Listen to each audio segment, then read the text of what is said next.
কি হয়েছে? নীলিমা শব্দ খুঁজে পাচ্ছে না, কেবল বলল, ভাইয়া, আপু। সাইফের কপালের ভাঁজ মুহূর্তে আরো গভীর হলো। তীব্র উৎকণ্ঠায় গলা ভারী হয়ে এলো তার। কি হয়েছে? দৃষ্টি কোথায়? কাঁপা কাঁপা স্বরে নীলিমা বলল, আপুকে আমি কোথাও খুঁজে পাচ্ছি না। রুম, বারান্দা, ছাদ, উঠোন সব জায়গায় দেখে এলাম, আপু নেই। আকাশের বিস্তীর্ণ গম্বুজে স্থির চোখে দাঁড়িয়ে আছে ঈশিতা। গোধূলির আভা অনেক আগেই গলে নেমেছে। দিনভর বৃষ্টি অশ্রুস্নানের পর ধৌত আকাশ আজ স্বচ্ছ কাচের মতো। সাদা রূপালি থালার মতো পূর্ণচন্দ্র তার রাজ্য বিস্তার করেছে। চারদিক জুড়ে অসংখ্য নক্ষত্রের ক্ষুদ্র আলোকবিন্দু নিভু নিভু দীপ্তিতে দুলছে। নিথর হয়ে দাঁড়িয়ে আছে ঈশিতা, বুকের ভেতর ভারী বিষণ্ণতার স্তূপ। দুপুরে দৃষ্টির জিনিসপত্র গোছাতে গিয়ে হঠাৎ পেয়ে যায় এক পুরনো ডায়েরি। প্রথমে স্বাভাবিক ভদ্রতায় সেটি সরিয়ে রেখেছিল, কিন্তু কৌতূহলের অগ্নিশিখা শেষ পর্যন্ত তাকে গ্রাস করে ফেলে। অবশেষে আঙ্গুলে কাঁপুনি নিয়ে মলাট উন্মোচন করেছিল সে। পাতার পর পাতা জুড়ে সেখানে সীম বিষাদের ঢেউ, শব্দের পর শব্দে জমাট বেদনার নিবিড় অরণ্য। পড়তে পড়তে বিস্ময় স্তব্ধ হয়ে যায় ঈশিতা। এত দুঃখ, এত আঘাত, অথচ দৃষ্টি সবটা আড়াল করে রেখেছে। কেউ চোখের পলকেই টের পাবে না এই হাসি মাখা মেয়েটির অন্তরে এত অন্ধকার বহমান। একা একা দাঁড়িয়ে আছিস কেন? করছিস কি? পরিচিত স্বরের সাজে বিন্দুমাত্র নড়ে উঠল না ঈশিতা। যে ভঙ্গিতে দাঁড়িয়েছিল সেই ভঙ্গিতেই স্থির। উজানের কপালে গাঢ় ভাঁজ নেমে এলো। ধীর পায়ে এগিয়ে এসে সে কাঁধ সমান্তরাল হলো। কৌতূহলী চোখে প্রথমে আকাশ, তারপর তাকে দেখে নিল। কি এমন মন গেঁথে তাকিয়ে আছিস? আমি তো কিছুই বুঝতে পারছি না। সেই দিন দৃষ্টি আপুকে বিয়ে করলে না কেন উজান ভাই? উজানের দিকে চোখ না তুলেই কথাটা ছুড়ে দিল ঈশিতা। পদক্ষেপ থেমে গেল উজানের। আসার পর থেকে এ প্রশ্নের মুখোমুখি এখনও তাকে হতে হয়নি। আচমকায় ঈশিতার থেকে কেন এমন প্রশ্ন? শটান হয়ে দাঁড়িয়ে রইল উজান। এবার ধীরে ধীরে ঘুরে তাকালো ঈশিতা, চোখের গভীরে জমাট অভিযোগের ছায়া। উচিত হয়নি তোমার আপুকে এভাবে ফেলে রেখে চলে যাওয়া, একেবারেই ঠিক করনি। উজানের কণ্ঠে বিস্ময়ের স্রোত। তুই হঠাৎ এই কথা বলছিস কেন? কারণ আমি আপুর ডায়েরি পড়েছি, সব জেনে ফেলেছি আমি। আপুর নিচের বাড়ি থেকে দূরে একা থাকা, সেদিন তুমি তাকে ফেলে চলে যাওয়া, বিয়ের পরও সাইফ ভাইয়ের সঙ্গে তার সেই এক ছাদের নিচে না থাকা, সবটাই জানি আমি এখন। উজানের পা হঠাৎ জমাট হয়ে গেল। দৃষ্টির ডায়েরি, গলার স্বর খানিক গড়িয়ে তড়িঘড়ি করে উচ্চারিত হলো। ডায়েরিটা আছে এখনো তোর কাছে? ঈশিতার নির্বিকার। নেই, পাঠিয়ে দিয়েছি, ইমন ভাই এসে নিয়ে গেছে। শিট। ঠোঁটের কোণে ফিসফিসিয়ে গালির স্বরে পড়ল। ঈশিতা তার মুখের দিকে সোজা তাকিয়ে নিষ্কণ্ঠ প্রশ্ন ছুড়ে দিল। কেন এত দরকার তোমার? না, এমনি একবার দেখতে চেয়েছিলাম। আচ্ছা উজান ভাই, তুমি কখনো সত্যিকারের প্রেমে পড়েছো? জানো প্রেমে পড়ার অনুভূতি কেমন হয়? প্রেমে পড়ার অনুভূতি, শব্দগুলো কানে ঢুকেই শূন্যে ঝুলে রইল। কোনো সংজ্ঞা মিলল না মাথায়, কেবল একটানা চেয়ে রইল উজান। ঈশিতা চোখ না তুলে নিস্পৃহ স্বরে বলে উঠল, জানো না, তাই না? জানার কথাও না, কারণ তুমি কোনোদিন প্রেম নামের জিনিসটাই পৌঁছাতেই পারোনি। বারবার কেবল মোহে আটকে গেছো তুমি। প্রেমের আসল স্পর্শ কখনো তোমার কাছে আসেইনি। উজানের ভেতরটা কেমন ধাক্কা খেলো, গলার স্বর খানিক ভারী। তুই কি একটু বেশি বড়দের মতো কথা বলছিস না ঈশিতা? এবার চোখ তুলে গভীরভাবে উজানের দিকে তাকালো ঈশিতা, চাহনি ধারালো কাচের মতো। উপর থেকে নিচ পর্যন্ত একবারে মেপে নিল উজানকে। কালো ট্রাউজারের সঙ্গে সাদা টি শার্ট, এলোমেলো চুলের গোছা কপালের ওপর আষ্টে পড়েছে, আর গলার ফাঁকে শক্ত মাংসপেশির রেখাগুলো অস্পষ্ট হয়ে আছে। চোখ দুটোতে অদ্ভুত এক দীপ্তি, চকচকে অগোছালো। এভাবে তাকিয়ে থাকতে দেখে অস্বস্তির ছায়া নেমে এলো উজানের মুখে। এই মেয়েটার দৃষ্টি বোঝাই যাচ্ছে না, ভেতরে কি খুঁজছে সে কে জানে। হঠাৎ নীরবতা চিরে স্পষ্ট কণ্ঠে বলল ঈশিতা। প্রেম তোমার জীবনেও আসবে উজান ভাই। এমনভাবে নামবে মনে হবে আকাশ ছুঁয়ে মুষলধারে বৃষ্টি হচ্ছে। মেঘের ভেতর থেকে উকি দেবে যত্নে করা হাজারো স্বপ্ন। তখন তুমি আর তাকে আপুর মতো ফিরে যেতে পারবে না, একা করে দেওয়ার সাহস পাবে না। সারা জীবন বুকের ভেতর আগলে রাখার জন্য পাগল প্রায় হয়ে যাবে। তখনই বুঝবে প্রেম কাকে বলে, ভালোবাসা মানে কি। কথাগুলো বলেই কাঁধের ওড়নাটা ঠিক করে ধীর পায়ে চলে গেল ঈশিতা। স্থির হয়ে দাঁড়িয়ে রইল উজান। এই ছোট্ট মেয়েটাই এখন প্রেমের ব্যাখ্যা শোনাচ্ছে তাকে। হেসে উড়িয়ে দিতে চাইলেও কোথায় যেন আটকে গেল হাসিটা। অদ্ভুতভাবে মনের এক কোণে গাঢ় হয়ে বসে রইল সেই কথা। আরও কিছুক্ষণ দাঁড়িয়ে থেকে শেষমেশ ওজানও ধীরে ধীরে চলে গেল। ইমন আর নীলিমা ইতিমধ্যেই বাড়ির কোনায় কোনায় খুঁজে ফেলেছে। দৃষ্টির কোনো হদিশ নেই। সাইফ একপাশে দাঁড়িয়ে গাঢ় মনোযোগে ভাবছে। রাতের বেলা কোথায় যেতে পারে দৃষ্টি?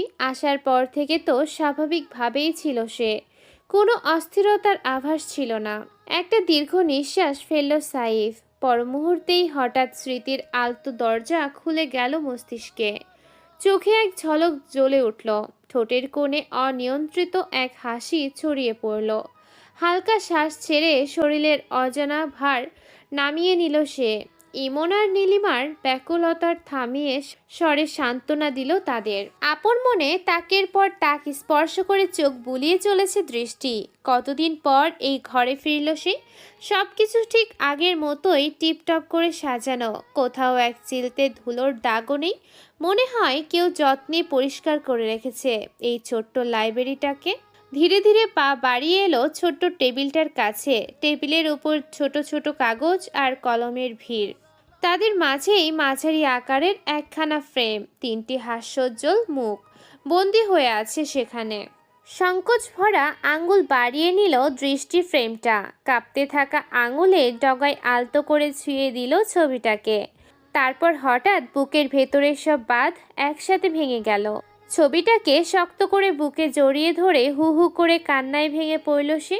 ঘর ভরে উঠল বুক ভাঙা ডুকরে ওঠার শব্দে। মা, বাবা, কেন আমাকে একা করে চলে গেলে বলো তো? আমার যে একেবারেই কেউ নেই, আমি যে ফাঁকা। এভাবে পারলে আমাকে একা ফেলে যেতে? কেন সেদিন তোমাদের সাথে আমাকেও নিলে না? কেন কেন? কথাগুলো গড়িয়ে আসতে বুক ভেঙে এলোমেলো হয়ে কান্নায় ডুবে গেল দৃষ্টি। ডুকরে ওঠার শব্দে কেঁপে উঠল ঘরের শ্বাস। শরীর কাঁপিয়ে টেবিলটার সঙ্গে হেলান দিয়ে নিঃশ্বাস নিতে লাগলো সে। পাশের দিকে চোখ পড়তেই থমকে গেল দৃষ্টি। পুরনো ইজি চেয়ারের দিকে তাকাতেই বুকের ভেতর ধক করে উঠল কিছু। মনে হলো এই মাত্র তার বাবা সেখানে হেলান দিয়ে বসে বইয়ের পাতায় মুখ গুজে আছে। কাপা পায়ে এগিয়ে গেল ছোট্ট আলমারিটার কাছে। হাত বাড়িয়ে খুলে নিল। ভেতর থেকে তুলে আনলো একখানা পুরনো রুমাল। রুমালটা বুকের কাছে তুলে নাক টেনে নিল গন্ধ। বাবার গায়ের গন্ধ এখনও সেখানে লেগে আছে। হঠাৎ সারা শরীর কাঁপিয়ে ফেটে পড়ল সে। বুক ফেটে চিৎকার করে কান্না এলো তার মুখ থেকে। গড়িয়ে পড়ল অঝোর জল। মনে হলো বুকের ভেতর কোনো পাহাড় ভেঙে সমুদ্র উথলে পড়েছে। যে জানোয়ারেরা তার বাবা মাকে অমানবিকভাবে ছিঁড়ে ফেলেছিল, সেই নিষ্ঠুরতার কথা মনে পড়তেই দৃষ্টি আর নিজেকে সামলাতে পারল না। দরজার এক কোণে দাঁড়িয়ে আছে সাইফ। চোখের সামনে ভেঙে পড়া দৃষ্টির দৃশ্য দেখে বুক ভরা দীর্ঘ নিঃশ্বাস গিলে নিল সে। কিভাবে সামলাবে এই মেয়েটার বেদনা? কোনো ভাষায় খুঁজে পেল না মন। ধীরে ধীরে এগিয়ে এসে আলতো করে হাত রাখল দৃষ্টির ঘাড়ে। কিন্তু পর মুহূর্তেই বিদ্যুতের ঝটকায় হাত সরিয়ে দিল দৃষ্টি। চোখে তীব্র ক্ষোভের আগুন। খবরদার, আমাকে একটুও ছুবেন না। আপনাদের কারণেই আমার বাবা মার সঙ্গে এমনটা হয়েছে। সেদিন সেদিন যদি এ বাড়ি থেকে আমাদের তাড়িয়ে না দিতে, তাহলে কিছুই হতো না। বুঝছেন আপনি? বুঝতে পারছেন? আমি আপনাদের ঘৃণা করি, সবাইকে ঘৃণা করি, সবাইকে। সাইফ হাত বাড়িয়ে আবারও তাকে ধরতে চাইল, কিন্তু দৃষ্টি পিছিয়ে গেল। এড়িয়ে গেল তার স্পর্শ। কয়েক কদম দূরে গিয়ে ডুকরে কেঁদে উঠল সে। কান্নার ভাঙা গলায় আকাশ ফাটিয়ে উঠে এলো আর্তনাদ। আমার মা বাবাকে ফিরিয়ে দেন শেখ সাহেব, ফিরিয়ে দেন না তাদের, দয়া করে। একবার নিয়ে আসেন তাদের, আমার কাছে ফিরিয়ে দেন। বলে যেতে যেতে হঠাৎ ঢলে পড়ল দৃষ্টি। সাইফের হাত ঝাঁপিয়ে উঠল, দু হাতে শক্ত করে আঁকড়ে নিল তাকে। বেহুশ দেহটাকে বুকে জড়িয়ে ধরতেই আবারও অচেতনতার ঘোরে তলিয়ে গেল দৃষ্টি। তীব্র দাবদাহে জ্বলছে দৃষ্টির শরীর। দিনভর ভিজে থাকা ভেজা কাপড়ের শীতলতা হারিয়ে গিয়ে এখন পুরো দেহ আগুনের আঁচে পুড়ছে। জ্বরের ঘোরে কখন থেকে অসংলগ্ন আবোল তাবোল কথাবার্তা বলেই যাচ্ছে সে। নীলিমার হাত থেমে নেই, একটার পর একটা ভেজা কাপড় কপালে চেপে যাচ্ছে, জলপট্টি বদলে দিচ্ছে, কিন্তু জ্বর কমার কোনো লক্ষণ নেই। সাইফ বেরিয়ে গিয়েছিল কাজে, ফিরতে দেরি হবে বলেই জানিয়েছিল, কিন্তু এক রাত অবধি ফিরবে না তা ভাবেনি নীলিমা। ঘড়ির কাঁটার টিকটিক শব্দ ঘর ভর্তি নীরবতা ভেঙে জানান দিচ্ছে রাত 2:21। আমার মা বাবাকে। ফিসফিসে ঘর ভেসে এলো দৃষ্টির ঠোঁট থেকে। নীলিমা কান পাতল, মাথা ঝুঁকিয়ে ধরল তার মুখের কাছে, কিন্তু স্পষ্ট কিছুই বোঝা গেল না। সাইফের গলার ভারে চমকে উঠল নীলিমা, ধরফর করে ঘুরে তাকালো ভাইয়ের দিকে। কিছুক্ষণ আগেই ফোনে জানিয়েছিল দৃষ্টির এই করুণ অবস্থার কথা। উঠে দাঁড়িয়ে তাড়াহুড়ো স্বরে বলল সে। না, কমেনি। ওষুধ এনেছিস? আপুর জ্বর কিন্তু অনেক ভাইয়া, ওষুধ ছাড়া কমবে বলে মনে হচ্ছে না। নীলিমা এক পা এগিয়ে আবার থেমে গেল, চোখে স্পষ্ট দ্বিধার ছায়া। দৃষ্টি এই মুহূর্তে নিজের ঘরে শুয়ে আছে, কিন্তু সাইফ কি এখন এখানেই রাত কাটাবে, না নিজের ঘরে যাবে? এই প্রশ্নই ঘুরপাক খেতে লাগলো মাথায়। যদি কোনোভাবে দৃষ্টি জানতে পারে যে সাইফের ঘরে ছিল, সকালবেলা নিশ্চিন্ত ঝড় বয়ে যাবে এই বাড়িতে। ভাইয়া তুই কি? কথাটা শেষ হওয়ার আগেই সাইফের চোখের আগুনে পুড়ে গেল নীলিমা। রক্তচক্ষুর মতো তাকালো সে। আজকে এটা পুরো অন্য এক সাইফ। তার চোখে সেই চাপার রাগে কেঁপে উঠল নীলিমা, ঠোঁট ভিজিয়ে আস্তে স্বরে বলল, কিছু দরকার হলে আমাকে ডাকিস। বলেই কাপড়ের আঁচল গুছিয়ে চলে গেল সে। নীলিমার পদধ্বনি মিলিয়ে যেতেই সাইফ ধীরে ধীরে দৃষ্টির পাশে গিয়ে বসল। পাঞ্জাবির পকেট থেকে ওষুধের প্যাকেট বের করে নিল। হালকা জোর করে মুখে তুলতেই তীব্র বিরক্তিতে জ্বরের ঘোরেও দৃষ্টি ঠেলে সরিয়ে দিতে চাইল তাকে, কিন্তু অসুস্থ শরীরের শক্তি তার নিজেরই সাথে বিশ্বাসঘাতকতা করল। শেষমেশ বাধ্য হয়ে সাইফের দেয়া ওষুধই গিলে নিল সে। ওষুধটা মুখে গুজে দিয়েছিল ঠিকই, কিন্তু কিছুক্ষণের মধ্যেই দৃষ্টির সারা শরীর কেঁপে উঠে গড়গড় করে সবটা বমি করে বেরিয়ে এলো। সাইফ একেবারে কাছে বসে থাকায় সেই বমি স্রোতে ভিজে গেল তার পাঞ্জাবি থেকে পা পর্যন্ত। স্তব্ধ চোখে সেই দৃষ্টির দিকে কয়েক মুহূর্ত তাকিয়ে রইল সে। তারপর এক দীর্ঘশ্বাস ফেলে বিড়বিড় করে বলল, তবু বিরক্তি একটু এলো না মুখে। উঠে দাঁড়িয়ে ধৈর্য নিয়ে দৃষ্টিতে পরিষ্কার করলো। বিছানা নতুন করে গুছিয়ে দিয়ে সাবধানে শুয়ে দিল তাকে। তারপর নিজেই চলে গেল গোসলে। কিছুক্ষণ পর ভেজা চুল তোয়ালে নিয়ে দিয়ে মুছতে মুছতে বেরিয়ে এলো সাইফ। পরনে শুধু একটা ট্রাউজার, অর্ধনগ্ন দেহ, দেহে ত্বক জোড়া জলকোনার আভা। দৃষ্টি এখনো জ্বরে পুড়ছে। তোয়ালেটা একপাশে ফেলে দিয়ে থার্মোমিটার হাতে তার পাশে বসলো সাইফ। কয়েক মুহূর্ত পর কাচের ভেতর ভেসে উঠল তাপমাত্রা 104 ডিগ্রি। এতটা জ্বরের কারণ শুধু দিনের বৃষ্টি ভেজে শরীর নয়, একসাথে এত ধাক্কা, এতটা ভেতর ভেঙে যাওয়া, সব মিলে শরীরটাকে অসহায় করে দিয়েছে। অথচ পৃথিবীর সামনে নিজেকে কতটা শক্ত নির্লিপ্ত মানুষ হিসেবে তুলে ধরে সে। নিজেকে সাহসী প্রমাণ করার জন্য কত কী যে করে। এই কথা মনে হতেই ঠোঁটের কোণে হাসি খেলে গেল সাইফের। আলতো করে হাত বুলিয়ে দিল দৃষ্টির জ্বলন্ত মাথায়। একবার ওষুধ খাওয়ানো হয়ে গেছে, এখন আর কিছু দেওয়ার উপায় নেই। তাই শুধু হাতের স্পর্শে শান্তি ছড়িয়ে দেওয়ার চেষ্টা করল সে। এর মাঝেই সাইফ হাত বাড়িয়ে খাটের কোণায় পড়ে থাকা একটা টি শার্ট তুলে নিল।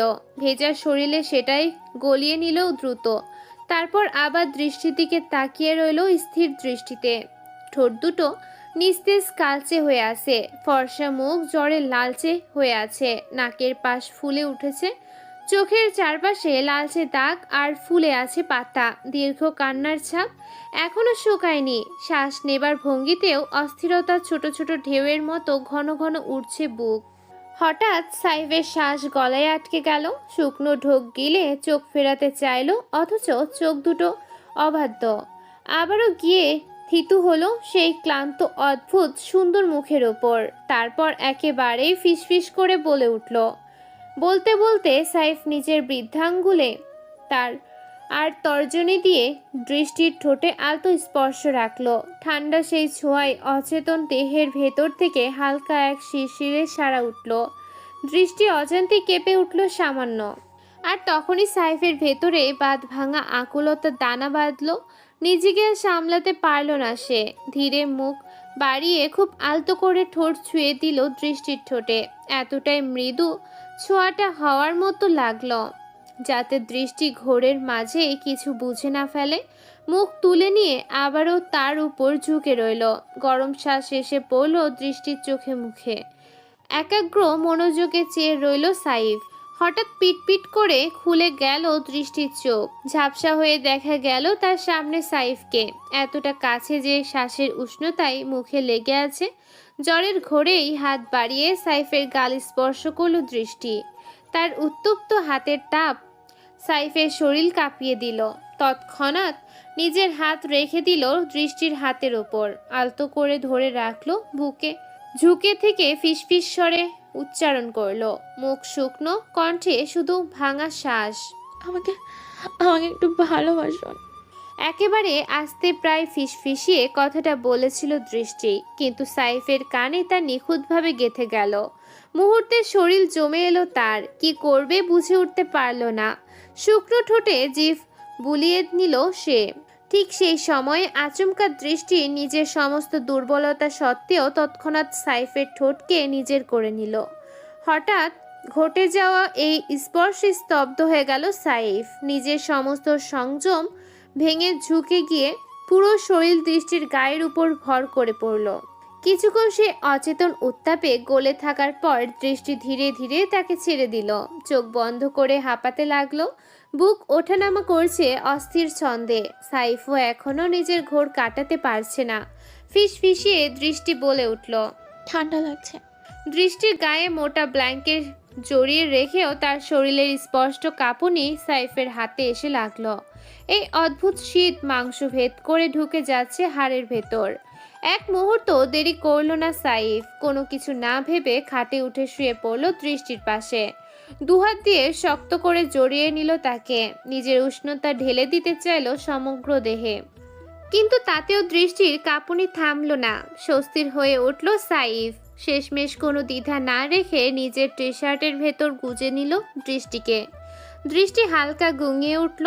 তারপর গুটিসুটি মেরে বিড়াল ছানার মতো শরীর ছোট করে লুকিয়ে নিল নিজের সমস্ত অস্তিত্ব সেই বুকে। সূর্যের স্নান রশ্মি জানালার কাজ ছেদ করে মুখে এসে পড়তেই দৃষ্টির শরীর হালকা নড়ে চড়ে উঠল। অচেতন ঘুমের ভেতর থেকে ধীরে ধীরে জেগে উঠছে সে। শরীর নাড়াতেই বুঝলো কেউ তাকে শক্ত করে আঁকড়ে ধরে আছে। জ্বরের আগুন অনেকটাই স্মিত, তবু শরীর ভারে পাথরের মতো। হঠাৎ এই ওজনদার আলিঙ্গনের কারণ কিছুতেই বুঝতে পারল না দৃষ্টি। আবারও নড়ার চেষ্টা করলো, কিন্তু চেষ্টা গড়িয়ে গেল ব্যর্থতায়। অবশেষে পিট করে ধীরে ধীরে চোখ খুলল সে। চোখ মেলতেই দৃষ্টি গিয়ে থামলো এক অচেনা উষ্ণতার দৃশ্যে। একটা উজ্জ্বল শ্যামলা বর্ণের গলা, যেখানে ফুলে থাকা রগগুলো নিঃশ্বাসের ওঠানামায় ধীরে ধীরে কেঁপে উঠছে। কিছুক্ষণ সেই দৃশ্যেই আটকে রইল দৃষ্টি। বহু কসরত করে ধীরে ধীরে নিজের হাতটা তুলল। কাপা আঙ্গুল আলতো করে ছুঁয়ে দিল সাইফের অ্যাডামস অ্যাপেল। ঠান্ডা স্পর্শে নিজের অজান্তেই ঠোঁটে ফুটে উঠল এক টুকরো হাসি। মাথায় একটু পেছনে কাত করে তাকালো এবার ঘুমে আচ্ছন্ন সাইফ। চোখ বুজে থাকা সেই শান্ত মায়াবী মুখটা দেখে দৃষ্টি নিজের হিতাহিত জ্ঞান ভুলে গেল। বেহায়ার মতো স্থির হয়ে অপলক তাকিয়ে রইল। হাত বাড়িয়ে আলতো করে ছুঁলো সাইফের গাল, তারপর ছুঁয়ে গেল নাকের ডগা, পাপড়ির মতো নরম চোখের পাতা। আঙ্গুলের ডগায় একে একে ছুঁয়ে দিল তার পুরো মুখের প্রতিটি রেখা। তার আঙ্গুলের স্পর্শে আড়ালেই বাঁক নিল সাইফের ঠোঁট। একটা মৃদু হাসি হাসল সে। দৃষ্টির প্রতিটি ছোঁয়ায় সেও জেগে উঠেছে, তবুও ইচ্ছাকৃতভাবে নিশ্চুপ পড়ে রইল। হঠাৎ সাইফের সে মিটি মিটি হাসিটা চোখে পড়তেই ধ্যান ভেঙে গেল দৃষ্টির। ঝটকা খেয়ে বুক থেকে মাথায় উঠে গেল রক্ত। এই, আপনি এখানে কি করছেন? এভাবে জাপটে ধরেছেন কেন? তার আকস্মিক চিৎকারে ভড়কে গেল সাইফ। এক লাফে উঠে এসে দৃষ্টির মুখ দুহাতে চেপে ধরল। প্লিজ বউ, এমন চিৎকার চেঁচামেচি করবেন না। সবাই ভাববে আপনার সাথে আমি কোনো সাংঘাতিক কাণ্ড করে ফেলেছি। সাইফের কথা শেষ হবার আগেই তার হাতের উপর দাঁত বসিয়ে দিল দৃষ্টি। ব্যথার ছটকায় সাইফ হাত সরিয়ে নিল তড়িঘড়ি করে। সাংঘাতিক কিছু করেছেন আপনি? তাহলে এখানে কি করছেন একসাথে এক বিছানায়? হাই আল্লাহ, কি সর্বনাশ হয়ে গেল আমার। বলে তাড়াহুড়ো করে ব্ল্যাঙ্কেট সরিয়ে নিজের দিকে তাকালো সে। না, সব ঠিকঠাক আছে, পোশাকে কোনো অঘটনের চিহ্ন নেই। তবু এই মুহূর্তে নিজের সমস্ত আতঙ্ক নিয়ে সাইফের দিকে তাকিয়ে রইল দৃষ্টি। বিশ্বাস করতে পারছে না তাকে একটুও। আপনি আমার সাথে কি করেছেন সত্যি করে বললেন। কথার সাথে সাথেই আবারও গগনবিদারী চিৎকার ছুড়ে দিল দৃষ্টি। সাইফের গলায় এক শুকনো ঢোক আটকে গেল। কিছু বলার আগেই দৃষ্টি তীব্র রাগে সাইফের টি শার্টের কলার মুঠো ধরে টেনে ধরল। এই, আপনি না পাঞ্জাবি পরে বেরিয়েছিলেন, এখানে ঢুকলেন কখন? পাঞ্জাবি গেল কই? টি শার্ট পরলেন কখন? রাতে কি আপনি গোসল করেছিলেন? শেষের কথাটা বলতে বলতে গলা ক্রমেই মিনমিনে হয়ে গেল তার। সাইফ নিজের ভেতরের অস্থিরতা গোপন করে দেহ সোজা করল। ঠোঁটের কোণে এক গা ছাড়া ভেলকি হাসি খেলিয়ে দিল। আর সেই হাসি দেখেই দৃষ্টির বুকের ভেতর থেকে শুরু করে সারা শরীর পর্যন্ত ঘামে ভিজে উঠল আতঙ্কে। আস্তে আস্তে দৃষ্টি গিলে গিলে বলল, আপনি আপনি কিছু করেননি তো? শুধু শুয়েছিলেন তাই তো? আমাদের মধ্যে কিছুই হয়নি তাই না? সাইফ এক ধাপ এগিয়ে গিয়ে থামল। ঠোঁটের কোণে খেলা করছে এক দুর্বিনীত হাসি। অনেক কিছু হয়েছে বউ। চোখ মেরে সোজা উঠে দাঁড়ালো সাইফ। হাই তুলতে তুলতে গিয়ে আয়নার সামনে দাঁড়িয়ে চুল ঠিক করার ভান করল। পিছনের দৃষ্টির অবস্থা মরি। বুকের ভিতর কাঁপন ধরে গেছে। অনেক কিছু মানে? গলা শুকিয়ে এলো তার। কাপড়ের আঁচল মুঠো করে সাইফের উত্তরের অপেক্ষায় বসে রইল। সাইফ গম্ভীর ভঙ্গিতে পেছনে তাকিয়ে বলল, আমি বলতে পারবো না, আমার লজ্জা লাগছে। বলে মুখের দুপাশে হাত রেখে লজ্জার অভিনয় শুরু করলো। তা দেখে দৃষ্টির শরীর জমে এলো। নাটক করছেন আমার সাথে? কিছুই হয়নি, আমি জানি। আমার নিজের উপর কন্ট্রোল আছে, বুঝেছেন? যখন তখন এসব আমি করে বসি না। দৃষ্টির রাগে গজগজ করে বলে মুখ ঘুরিয়ে বসে পড়ল। অথচ মনে মনে এক অস্থির সংশয় খুঁটে খুঁটে খেতে লাগলো তাকে। সত্যি যদি কিছু ঘটে থাকে? না, কিছু হলে কি সে টের পেত না? কিন্তু জ্বরের ঘোরে কিছুই মনে নেই তার। এই তো মহা বিপদ। পেছন থেকে সাইফের গলা ভেসে এলো। মোলায়েম স্বরে বলে উঠল, আমি কেন নাটক করব? আপনি নিজেই তো বলেছিলেন আমাকে একটু ভালোবাসুন। আমিও তো একটু ভালোবেসেছি, আমার দোষটা কোথায়? কথাটা কানে যেতেই ঝটকা মেরে তার দিকে তাকালো দৃষ্টি। চোখে মুখে কাদা রঙা আতঙ্ক। পরক্ষণে খট করে সাইফের দিকে তেড়ে এলো। অসম্ভব, আমি এমন কিছুই বলিনি। আমাকে মিথ্যে অপবাদ দিচ্ছেন আপনি। বলেই খাট থেকে নামার সাথে সাথে পা মেঝে ছোঁয়া মাত্র দৃষ্টির মাথার ভেতর ঘূর্ণি তুলল অজস্র চক্কর। দুর্বল শরীর আর সইতে পারল না। চোখ মুখ ঝাপসা হয়ে আসতেই ধপ করে পড়ে যেতে নিল। ঠিক সেই ক্ষণেই সাইফের দুহাত এগিয়ে এসে তাকে ঝাপটে নিল। অকারণে আঘাত লাগতে দিল না কোথাও। তাকে আবারও আলতো করে শুয়ে দিল খাটে। একটা বালিশে হেলান দিয়ে চোখের ভেতর কঠোর শাসনের রেখা টেনে বলল, আপনার জ্বর কমলেও শরীরটা এখনো কাছের মতো দুর্বল। এইভাবে তেলাপোকার মতো উড়োউড়ি করবেন না। দৃষ্টি ধীরে ধীরে চোখ তুলল সাইফের দিকে। কাদায় ভেজা গলার স্বর ভেসে এলো, আমাদের মাঝে তেমন কিছুই হয়নি তাই তো? আমি আপনাকে বিশ্বাস করি। সাইফ প্রথমে বুঝতেই পারেনি দৃষ্টি কথাটাকে এত গভীরভাবে নেবে। কিছুক্ষণ নিশ্চুপ তাকিয়ে রইল তার চোখের দিকে। তারপর ধীরে ধীরে নেমে বসলো মেঝেতে। দৃষ্টি হাতটা নিজের হাতে তুলে নিয়ে উল্টো পিঠে একটা নীরব চুমু খেলো সে। তারপর হাতটাকে নিজের মুঠোর ভেতর আটকে রেখে খাটের ধার ঘেঁষে কোনোই ঠেকালো। মাথা রাখলো সে কোনোয়ের ওপর। অন্য হাতের আঙ্গুলগুলো আলতো করে দৃষ্টির চুলে বুলিয়ে দিয়ে নরম স্বরে বলল, আপনার অনুমতি ছাড়া এমন কিছু করার দুঃসাহস আমার নেই, তাই এত ভয় পাবার কিছু নেই। স্বস্তির এক দীর্ঘশ্বাস গড়িয়ে এলো দৃষ্টির ভেতর থেকে। সাইফ এক চওড়া হাসি দিয়ে বলল, আর তাছাড়া অচেতন পুতুলের মতো কারোর সাথে রোমান্স করা যায় নাকি?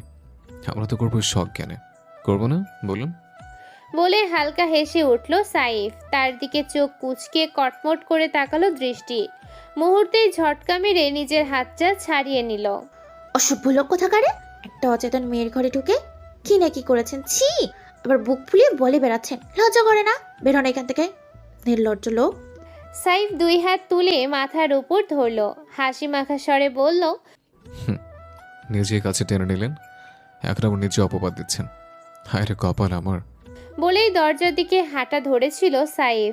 হঠাৎ পেছন থেকে দৃষ্টির কণ্ঠ ভেসে এলো। মাহি আপুকে কে মেরেছে আমি জানি।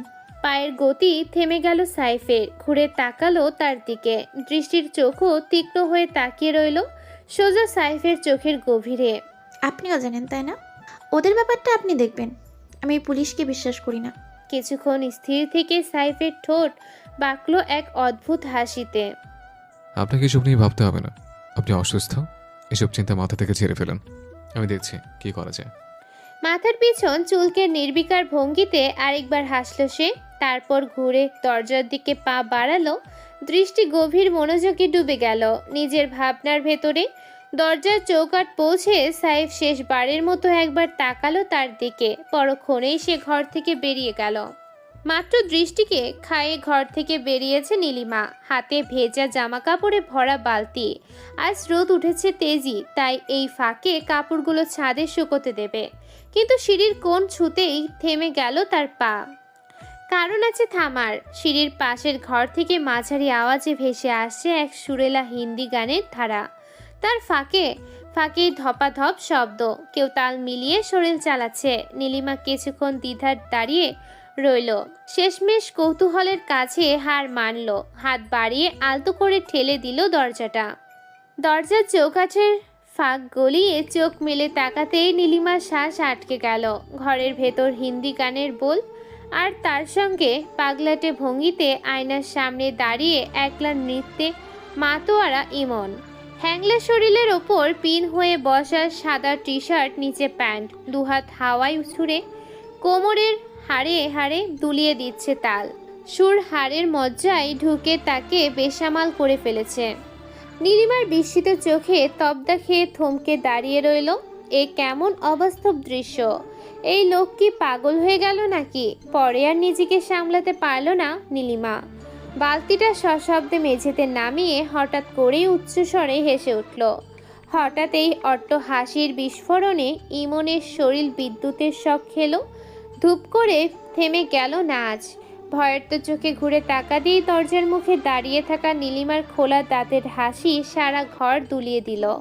নীলিমার হাসি কোনোভাবেই থামছে না, পেট ফেটে যাচ্ছে তার হাসিতে। মাথার ভেতর বারবার ঘুরছে মাত্র কিছুক্ষণ আগে দেখা দৃশ্যটা। লজ্জা আর অস্বস্তিতে তড়িঘড়ি করে সাউন্ড বক্সটা বন্ধ করে দিল ইমন। তারপর ব্রু কুচকে হুড়মুড়িয়ে এগিয়ে এলো নীলিমার দিকে। আপনি এখানে কি করছেন? নীলিমার গলায় হাসি ঝরে পড়েছে। কথাটা শেষ হতে না হতেই যোগ করলো, চিংড়ি মাছের মতো এমন লাফাচ্ছিলেন কেন? আগে সেটা বলুন। মাথার তার কি ছিঁড়ে গেছে নাকি? বলেই আবারও হু হু করে হেসে উঠল সে। ইমনের চোখ লালচে হয়ে উঠল। মুহূর্তে এগিয়ে এসে হাত বাড়িয়ে তার মুখ চেপে ধরল। ঝটকা দিয়ে ভেতরে টেনে নিয়ে গিয়ে দেয়ালে ঠেসে বলল, এই চুপ, একদম চুপ। দাঁত কেলিয়ে কি সারা বাড়ি মাথায় তুলবেন নাকি? আমার কি কোনো প্রাইভেসি নাই? নীলিমা একেবারে স্তব্ধ হয়ে গেল। এই আকস্মিক আগ্রাসী টানে কি ঘটল মাথার ভেতর গুছিয়ে নিতে পারল না সে। ইমনও বুঝতে পারলো হাতের জোরে সে কি ঘটিয়ে ফেলেছে। নীলিমার চোখের চকচকে চাহনি গেঁথে বসলো তার চোখে। এক মুহূর্তে সমস্ত হাসি ঠাট্টা থেমে গিয়ে বাতাস ভারী হয়ে উঠল। হুট করে ইমনও থেমে গেল। দুইজনের চোখ একে অপরের চোখে গেঁথে গেল। কাছে থাকা এই কয়েক ইঞ্চি দূরত্ব এক অদ্ভুত মায়ায় থমকে রাখলো সময়কে। কি আশ্চর্য! কিছুক্ষণ আগেও যে মেয়েটাকে বিরক্তিকর মনে হচ্ছিল, এখন সেই মুখ, সেই চোখের গভীরে ইমন নিজের অজান্তেই ডুবে যেতে লাগলো। নীলিমা হঠাৎই সামান্য নড়ে চড়ে উঠল, তাতেই টনক ফিরল ইমনের। দ্রুত হাত সরিয়ে পিছিয়ে গেল সে। কোনো কথা না বলে নীলিমা বালতি হাতে তুলে নিল। পালানোর মতো ভঙ্গিতে তাড়াহুড়ো করে সিঁড়ি বেয়ে উঠে গেল ছাদে। ইমন দাঁড়িয়ে রইল জায়গায়, জমে গিয়ে মাথার ভেতর ঢেউয়ের মতো বাজতে লাগলো। একটাই প্রশ্ন, এখন কি হলো আসলে? নীলিমা কিছু খারাপ ভেবে বসলো না তো? চুলে হাত বুলিয়ে বিড়বিড় করলো সে। উফ, হুশ কই থাকে নিজের? নিজেকেই বিশ্বাস হয় না। এইমাত্র কি করে ফেললো সে? বাবা, দৃষ্টি আপুকে ভাইয়া নিয়ে এসেছে। চা হাতে দরজার কাছে দাঁড়িয়ে কথাটা বলল নীলিমা। চেয়ারে হেলান দিয়ে কাজে ডুবেছিল তাজউদ্দিন। সকাল সকাল শহর থেকে ফেরা, 5 দিন ধরেই বাইরে ছিল। এখন বেলা গড়িয়ে 11টা। কথাটা কানে যেতেই হাতে সব কাজ থেমে গেল। নিয়ে এসেছো মানে? ওই মেয়েকে এই বাড়িতে কেন এনেছো? আমার অনুমতি নিয়েছে সে? চেয়ারের হাতল ছেড়ে সজোরে উঠে দাঁড়ালো তাজউদ্দিন। তার কণ্ঠে রুক্ষতা শুনে চমকে হুড়মুড় করে দাঁড়িয়ে গেল নীলিমাও। বাবা, শান্ত হন। এটা তো হওয়ারই ছিল। একদিন না একদিন তো আপুকে আসতেই হতো। নীলিমার কণ্ঠে মৃদু তন্ময়। না, কখনোই না। ওই মেয়ের জায়গা এই বাড়িতে কোনোদিনও হবে না। ইস্তিজাতকে এখনই ডাকো। ডাকতে হবে না, কি হচ্ছে বলুন। দরজা ঠেলে ভিতরে ঢুকলো সাইফ, হাতে একটা ফাইল, মুখে শান্ত ভাব। সাইফকে দেখে নীলিমা তার আর দাঁড়ালো না, মাথা নিচু করে সরে গেল সেখান থেকে। দরজার পাশে পৌঁছাতেই চোখে পড়ল ইমন চুপচাপ দাঁড়িয়ে আছে। তাকে না দেখার ভান করেই পাশ কাটিয়ে চলে গেল নীলিমা। ইমন কিছু না বলে দাঁড়িয়ে রইল। ভেতরে যাওয়া উচিত হবে না, তার চেয়ে বাহিরেই দাঁড়িয়ে সাইফের অপেক্ষায় থাকা ভালো। ইস্তিহার, তোমার সাহসের মাত্রা ছাড়াচ্ছে সেটাকে তুমি জানো? তাজউদ্দিনের গলায় ধপধপে ক্রোধ। সামনে দাঁড়িয়ে থাকা সাইফ শান্ত গলায় বলল, কি করেছি আমি বাবা, যার জন্য আপনাকে এমন কথা বলতে হচ্ছে? তুমি নাকি ওই মেয়েকে এই বাড়িতে নিয়ে এসেছো? কেন? সাইফের চোখে স্থির আগুন। মাপা স্বরে উচ্চারণ করলো, ওই মেয়ে হিসেবে সম্বোধন করবেন না বাবা, উনি আমার স্ত্রী। এতে আমার অসম্মান হয়। তার একটা ভালো নাম আছে, শেখ মাহেরা দৃষ্টি। গভীর গলায় শান্ত শীতল স্বরে সাইফের উচ্চারণ থেমে যেতেই তাজউদ্দিন কিছু মুহূর্ত স্তব্ধ হয়ে তাকিয়ে রইলেন ছেলের দিকে। চোখের তীব্র সরু দৃষ্টি, ঠোঁটে জমাট বাঁধা ক্ষোভ। সাইফও সমান দৃঢ়তায় তাকিয়ে আছে, চোখের পলকও ফেলছে না, সংকোচের লেশ মাত্র নেই চেহারায়। এখন কাকে কিভাবে ডাকতে হবে সেটাও কি আমার থেকে শিখতে হবে? অবশ্যই না বাবা, তবে আমার স্ত্রীকে অসম্মান করে ডাকার অধিকার আপনার নেই। পূর্ণ বিধান মেনে সবার সামনে আমি তাকে বিয়ে করেছি, তাই তার সব দায়ভার আমার। আপনি চাইলে আমার স্ত্রী বলে তাকে সম্বোধন করতে পারেন। তাজউদ্দিনের বুকে জমাট বাঁধা রাগ শ্বাস হয়ে বেরিয়ে এলো। একটা দীর্ঘ ভারী শ্বাস ফেলে কঠিন স্বরে বললেন, তোমার স্ত্রীর জায়গা এই বাড়িতে নেই। তাকে বলো এখনই বাড়ি ছেড়ে চলে যেতে। এটা তার নিজেরও বাড়ি, আপনি বোধহয় ভুলে যাচ্ছেন। না, আমি ভুলে যাচ্ছি না, কিন্তু এই বাড়িতে তার কোনো অধিকার নেই। তুমি বোধহয় ভুলে যাচ্ছ এই বাড়ি থেকে তাদের বের করে দেওয়া হয়েছিল। সে আমার স্ত্রী হিসেবে এই বাড়িতে থাকার পূর্ণ অধিকার রাখে, আর আমি যেহেতু তাকে নিয়ে এসছি, তাই সে এখানে থাকবে। ইস্তিহাদ। তাজউদ্দিনের বজ্রগর্জন সারা ঘর কাঁপিয়ে দিল।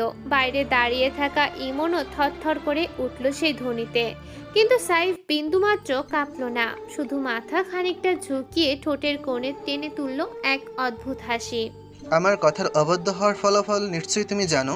এই মেয়ে মানে তোমার স্ত্রীকে বলো এখনই বাড়ি থেকে বেরিয়ে যেতে, না হলে তাকে ঘাড় ধাক্কা দিয়ে বের করে দেওয়া হবে। সাইফ স্পষ্ট স্বরে উত্তর দিল, ধন্যবাদ বাবা, আপনাকে এত কষ্ট করতে হবে না, আমি তাকে নিয়ে বেরিয়ে যাচ্ছি।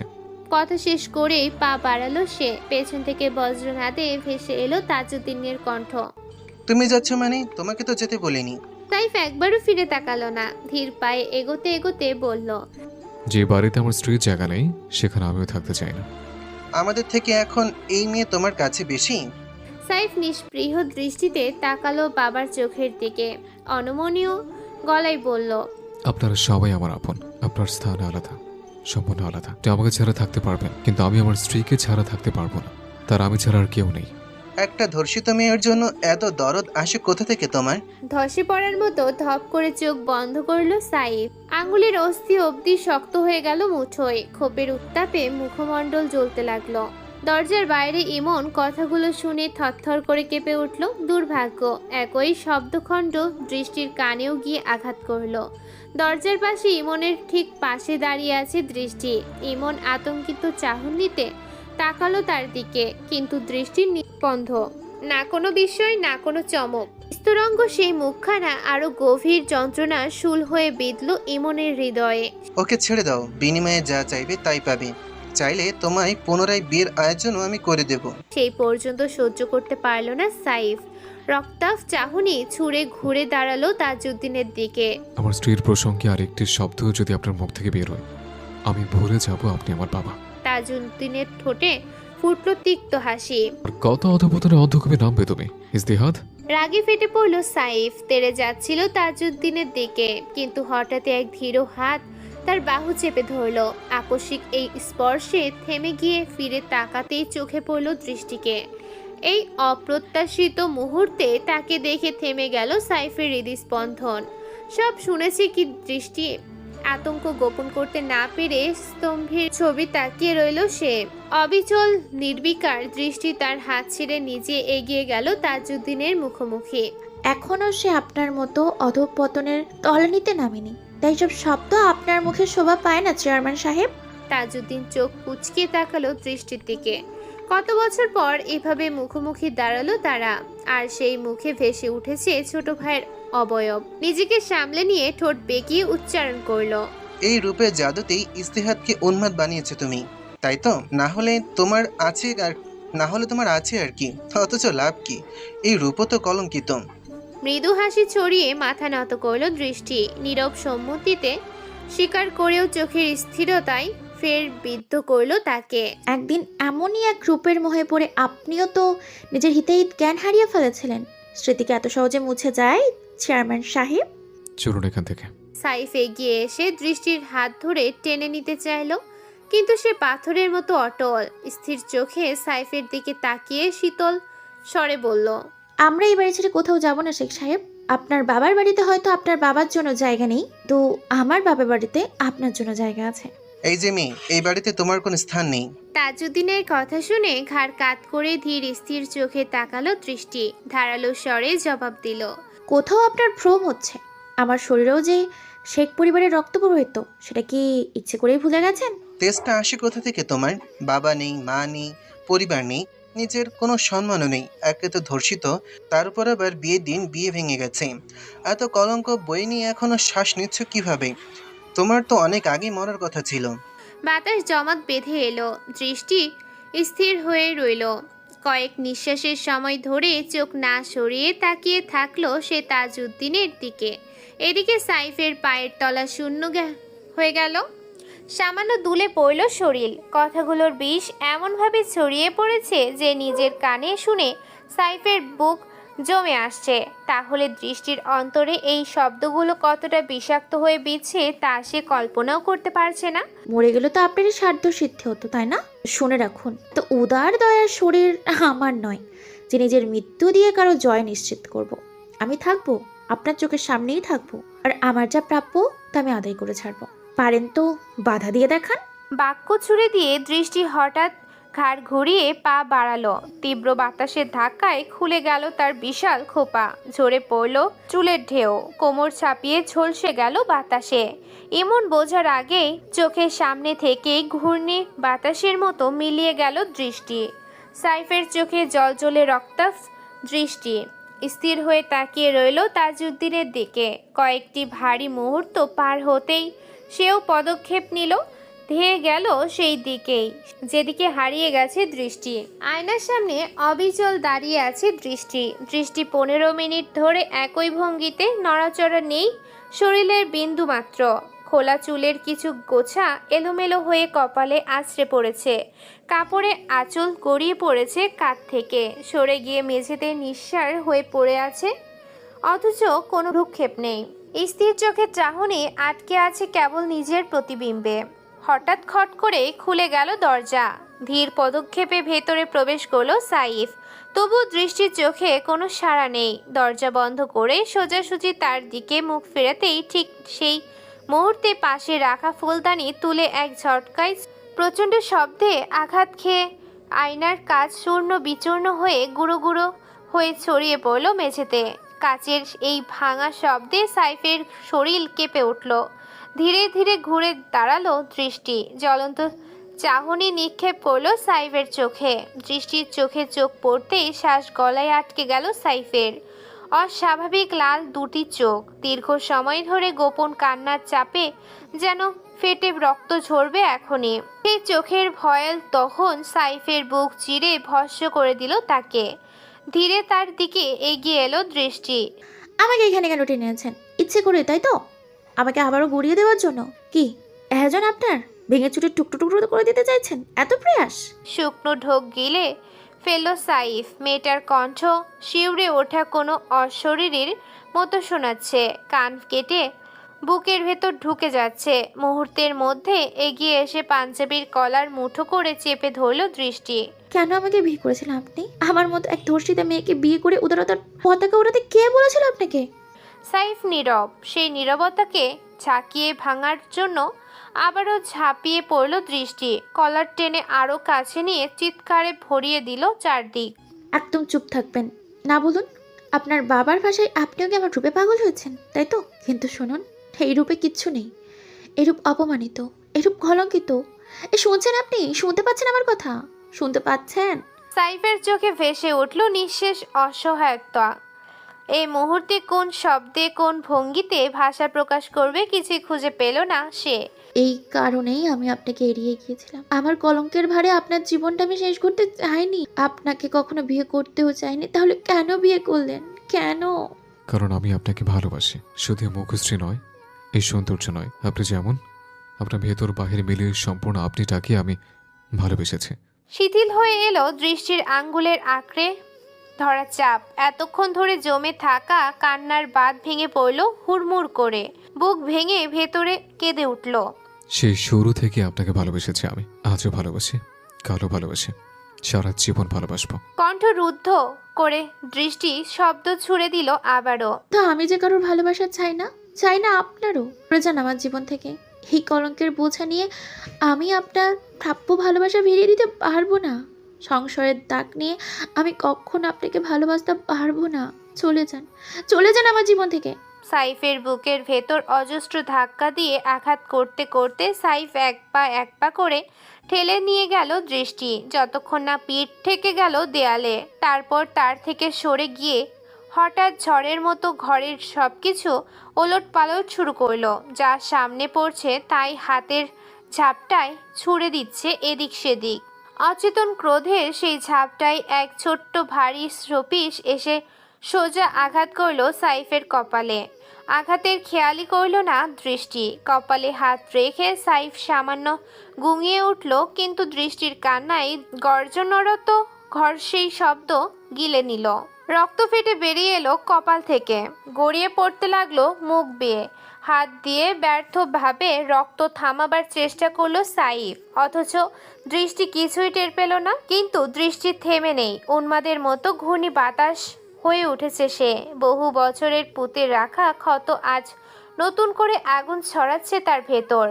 এবার দু হাতে টেনে তুলতে গেল ভারী এক বড় ফুলদানি। তার চোখে পড়তে সাইফ দৌড়ে গিয়ে পেছন থেকে শক্ত করে জড়িয়ে ধরল তাকে। নিজের হাতে বাঁধনে পাগল হয়ে ওঠা দুই হাত থামিয়ে দিল সে। এমন করবেন না বউ, আপনার কষ্ট হচ্ছে, আমার সহ্য হচ্ছে না। দয়া করে একটুখানি থামুন, আপনার শরীর খারাপ হয়ে যাবে, আপনি অসুস্থ। নিজেকে মুক্ত করার প্রাণান্তর চেষ্টা চালিয়ে যাচ্ছে দৃষ্টি, অথচ সাইফের বাহুর বল লোহার শিকল। এক চুলও শিথিল হচ্ছে না। চোখের কোণে জমে থাকা বেদনা জল গড়িয়ে পড়ছে অবিরল। ভেতরটায় তীব্র দহন ছড়িয়ে দিচ্ছে প্রতিটি শ্বাসে। বক্ষ গহ্বরে গভীরে কাটার মতো বিঁধে থাকা যন্ত্রণা আত্মার শিরা উপশিরায় ছড়িয়ে দিয়ে সব অনুভূতিকে স্তব্ধ করে তুলছে। আমাকে ছেড়ে দিন, ছেড়ে দিন বলছি। মুছে ফেলুন আমার উপস্থিতি আপনার জীবন থেকে। আমার মতো তুচ্ছ আর অর্থহীন অস্তিত্বের জন্য নিজের জীবনটা নষ্ট করবেন না। দয়া করুন, চলে যান। বাক্য শেষ হওয়ার আগেই নিস্তেজতা গ্রাস করলো তার সমস্ত দেহ। মাথা পিছনে হেলে সাইফের বুকে ঢলে পড়ল। ভঙ্গুর পাখির ডানা হঠাৎ ভেঙে গেল। পুনরায় চেতনা হারালো দৃষ্টি। সাইফ বিন্দুমাত্র দেরি না করে তাকে বুকে আগলে তুলে নিল। ধীর পদক্ষেপে নিজের কক্ষের দিকে অগ্রসর হলো। যাওয়ার পথে ঠিক মুখোমুখি হয়ে পড়ল ইমনের সঙ্গে। উদ্বেগ নিয়ে ইমন বলে উঠল, ভাই, আপনার কপাল। তোর ভাবির ঘর পরিষ্কার করার ব্যবস্থা কর দ্রুত। ইমন আর কোনো শব্দ খুঁজে পেল না, মাথা নত করে নিশ্চুপ দাঁড়িয়ে রইল। সাইফ তার পাশে ঘেঁষে এগিয়ে গেল, খাটে আস্তে করে শুয়ে দিল দৃষ্টিকে। তারপর তার শীতল হাত নিজের মুঠোয় বন্দি করে মেঝেতে বসল। সাইফের চোখ থেকে নীরব স্রোতের মতো নোনা জল গড়িয়ে এসে থিতু হলো দৃষ্টির হাতের পিঠা। কান্নায় কাঁপতে কাঁপতে থেমে থেমে উচ্চারণ করলো, আপনাকে আমি ভালোবাসি বউ, অগাধ ভালোবাসি। আপনি আমার চাঁদ। চাঁদের বুকে দাগ থাকলে যেমন মানুষ তাকে পূর্ণ ভালোবাসে ভরে রাখে, আপনার গ্লানি, আপনার কলঙ্ক নিয়ে আমি তেমন ভাবে আপনাকে নিঃশেষ ভালোবাসি। হঠাৎ দরজায় টোকা পড়লো। বাইরে থেকে ইমনের সংযত কণ্ঠ ভেসে এলো। সাইফ ধীরে উঠে এসে একখানা কম্বল টেনে দিল দৃষ্টির গায়ে, তারপর বাইরে পা বাড়ালো। ব্যান্ডেজটা করে নিন ভাই, অনেকটা রক্ত পড়েছে। কপালে হাত ছুঁয়ে সাইফ বুঝলো রক্ত শুকিয়ে গাঢ় হয়ে আছে। বিন্দু মাত্র প্রতিক্রিয়া না দেখিয়ে সে ড্রয়িং রুমে গিয়ে বসলো। ইমনও আর কিছু না বলে নিপুণ হাতে ব্যান্ডেজ জড়িয়ে দিল। অন্ধকারে নিমগ্ন কক্ষটি হঠাৎ করে বিদ্যুতের ঝলকে উন্মোচিত হলো। আলো ছড়িয়ে পড়তেই দৃশ্যমান হলো এক বিশাল হোয়াইট বোর্ড। ধীর স্থির পায়ে কেউ একজন অগ্রসর হলো তার দিকে। পদক্ষেপে কোনো তাড়াহুড়ো নেই, তবু প্রতিটি পথ হিসেব কষে ফেলা। বোর্ডের সামনে এসে থামল সে। সেই বোর্ড ভরা অসংখ্য আলোকচিত্রে, কোনো মুখাবয়ব, কোনো দৃশ্য, আবার কোনো কাগজের টুকরো। চারপাশে রঙিন চিরকুট, তাতে নোট আর দাগ কেটে রাখা শব্দমালা। এখানে সেখানে গাঢ় মার্কারের আঁচড়, যা কেবল একটি ধাঁধার খণ্ডচিত্র নির্দেশ করে। অদৃশ্য সুতোয় বাঁধা প্রতিটি টুকরোকে একত্রে গেঁথে ফেলার প্রচেষ্টা চলছে। লোকটির দৃষ্টি গভীরভাবে গেঁথে আছে সে বোর্ডে। শীতল অনুসন্ধানী ওজনদার এক দৃষ্টি। প্রতিটি রং, প্রতিটি ছবি, প্রতিটি শব্দ তার মনে কোনো সূত্রের জন্ম দিচ্ছে। সে এক অদৃশ্য সমীকরণে যোগসূত্র খুঁজছে। তখনই কক্ষে আরেকটি উপস্থিতি প্রবেশ করে। আর কতদিন সময় লাগবে? গোপনে গোপনে খেলা জমছে না, আর এবার কিছু একটা করা উচিত। সাদা বোর্ড থেকে নজর সরিয়ে লোকটি ধীরে আগন্তুকের দিকে তাকালো। চোখে গভীর চিন্তার ছায়া, ঠোঁটে সংযত স্বর। এখন নয়, এই মুহূর্তে সামনে আসা মানে বিপদকে আমন্ত্রণ জানানো। আমাদের আরেকটু সময় নিতে হবে। আগন্তুক মাথা নেড়ে সম্মতি জানালো। পাশে রাখা লাল মার্কারটি হাতে তুলে নিল সে। তারপর ঠান্ডা নিপুণতায় গোল বৃত্ত এঁকে দিল মাহির ছবির চারপাশে। মেয়েটার সাথে ঠিক কি ঘটেছে এখনো নিশ্চিত হওয়া যায়নি, তবে দেখে মনে হচ্ছে গ্যাংরেপ শিকার। আমারও তাই মনে হচ্ছে, কিন্তু মেয়েটা কিভাবে এই ক্রিমিনালদের সাথে জড়িয়ে পড়লো সেটাই আমাকে ভাবাচ্ছে। হতে পারে মেয়েটাই এদের গ্যাংয়ের অংশ ছিল, কাজ ফুরিয়েছে তাই তাকে শেষ করে দিয়েছে। খোঁজ চালাতে হবে আরো গভীরে। অনুভব হচ্ছে কোনো না কোনো সূত্র শীঘ্রই হাতে এসে যাবে। চল, সময় নষ্ট করার সুযোগ নেই। এক মুহূর্তে নিভে গেল ঘরের আলো। দেয়াল, বোর্ড, ছবি, চিরকুট সবকিছু ডুবে গেল নিঃশেষ অন্ধকারে। আবারও অদৃশ্যের গহ্বরে মিশে গেল সব অস্তিত্ব। বিকেলের কোমল বাতাসে দুলছে ছাদ খোলা বারান্দার পর্দাগুলো। একপাশে বেতের চেয়ারে হেলান দিয়ে নিশ্চিন্তে বসে আছে ঈশিতা। আঙুলে মচমচে আচার, চোখ আটকে আছে ফোনের স্ক্রিনে চলমান সিরিজে। হঠাৎ করেই সেই শান্তি চুরমার করে হুড়মুড়িয়ে ঢুকে পড়ল নয়ন আর সিদ্ধার্থ। তারা হুড়োয় গতি থামাতে না পেরে একজন আরেকজনের উপর গড়িয়ে পড়ল। আচমকা ধূপ শব্দে ঈশিতা চমকে উঠে প্রায় লাফিয়ে দাঁড়িয়ে গেল। আরে আরে, কি করছেন আপনারা? কোনো রকমের শরীরের ভার সামলে নিয়ে নয়ন আর জিদান উঠে গিয়ে ধপাস করে বসে পড়ল পাশের বেতের চেয়ারে। বসতে বসতে নয়ন একগাল হাসি দিয়ে বলল, একা একা বোরিং লাগছিল, তাই ভাবলাম তোমাদের সাথে একটু গল্প করি। ঈশিতার ব্রু মুহূর্তেই কুঁচকে উঠল। সে কি তাদের সখী, নাকি যে বসে গল্প করছে? তাছাড়া বাকি সবাই কোথায় হারিয়ে গেল যে এই দুজনের এখন তার সাথে গল্প করার অবসর মিলল? সেটাই ভাবতে লাগলো সে। তবুও ভদ্রতার খাতিরে ঠোঁট নাড়ল না। এদিকে নয়ন আর জিদান কেমন অদ্ভুত দৃষ্টিতে একে অপরের দিকে তাকাচ্ছে। উজান কি ছোটবেলা থেকে এমন গব্বের আর ঠোঁট কাটা নাকি? নয়নের প্রশ্নে ঈশিতা তার দিকে তাকালো, ঠোঁটে হালকা হাসি টেনে উত্তর দিল। উজান ভাই এমনই, তবে মানুষ ভালো। উজানের খালাতো বোন দৃষ্টিকে কোথাও দেখছি না যে, কোথায় সে? ও তাদের বাড়িতে ফিরে গেছে। জিদান ব্রু তুলল বিস্ময়ে। এই বাড়ির খুঁটিনাটি তাদের বোধের বাইরে। কে কখন আসে, কে কখন হারিয়ে যায়, কোনো কিছুই ঠিকমতো আন্দাজ করা যায় না। তাছাড়া সবাই এমন এক ধরনের আলগা দূরত্বে থাকে, যেন ইচ্ছে করে দেয়াল তুলে রেখেছে নিজেদের চারপাশে। বিশেষ করে দৃষ্টি, সে তো প্রায় অদৃশ্যের মতোই ছিল। এতদিন কেটে গেছে তারা এখানে, অথচ দৃষ্টিকে গুনে গুনে কয়েকবারই চোখে পড়েছে, তাতেও মুখাবয়ব স্পষ্ট দেখার সৌভাগ্য তাদের হয়নি। এই নিন আচার খান। মুখে হালকা হাসি টেনে আচারের বয়ম থেকে কয়েক টুকরো আচার তুলে এগিয়ে দিল ঈশিতা। সেটা হাতে নিতে নিতে নয়ন হঠাৎ বলল, তোমার বয়ফ্রেন্ড কি করে? ধূপ শব্দে আচারের বয়মটা প্রায় হাত ফসকে পড়তে বসেছিল ঈশিতার। কোনোভাবে সেটাকে সামলে নিয়ে অবাক দৃষ্টিতে নয়নের দিকে তাকিয়ে রইল সে।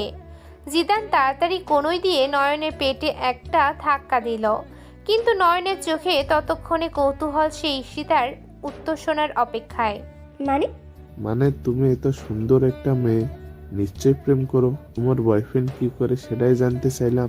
আসলে কার কপাল এত ভালো এটা জানার খুব ইচ্ছে হলো। আমার কোনো বয়ফ্রেন্ড নেই।